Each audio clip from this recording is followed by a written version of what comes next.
An old man lies dying, his last breath slowly escaping. This is the sigh of God. Somewhere there is a woman and man who gaze upon the face of their child for the first time. This is the purpose of God.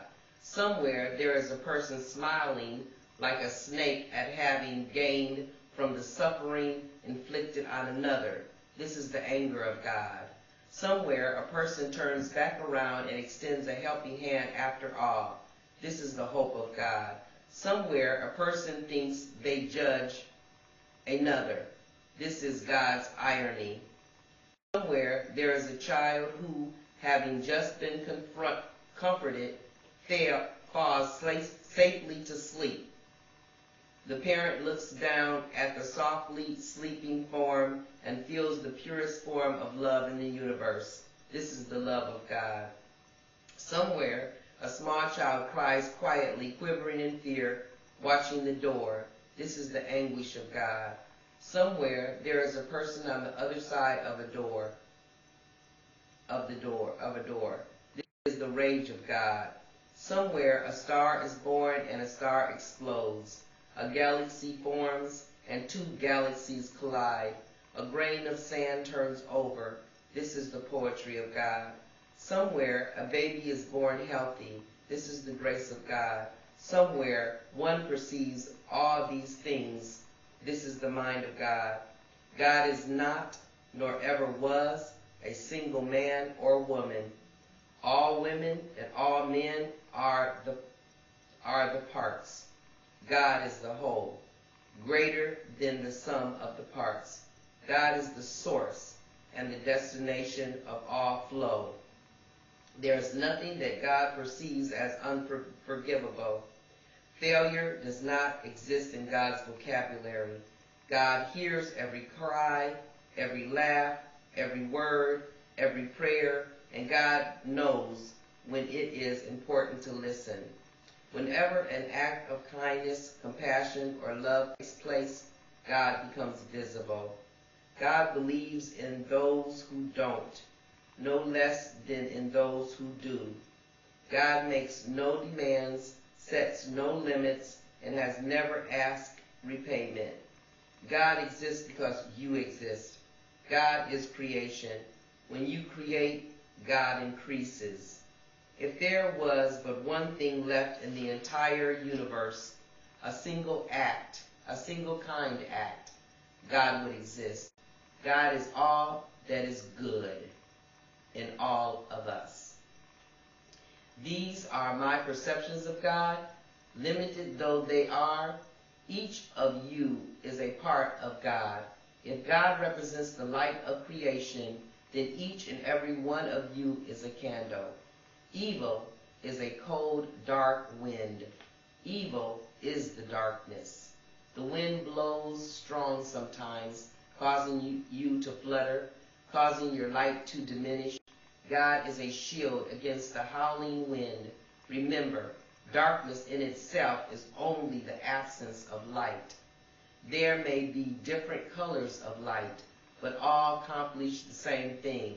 They all remove the darkness. Let your light be a beacon to others. Shine brightly in this world of shadows. This is the purpose of the one. This is the light and the way. God does not care which religion you belong to, and neither do I. What is important is that you now act as one. God is the purest of all light, the purity of white. Your faith is a single color of light. The purity of white can only be achieved by the merging of all colors into one. Be one in the light. Peace. Mahdi. That's the end of chapter 8. Looking for 5 minutes about like what you like about the Doma, or why how you got brought to it. Or maybe you just Not 5 minutes, but I'll just say you could do one of your poems and for 5 minutes. I mean, just one of yours that you know. Here. Okay. The strong root. Well, I want to say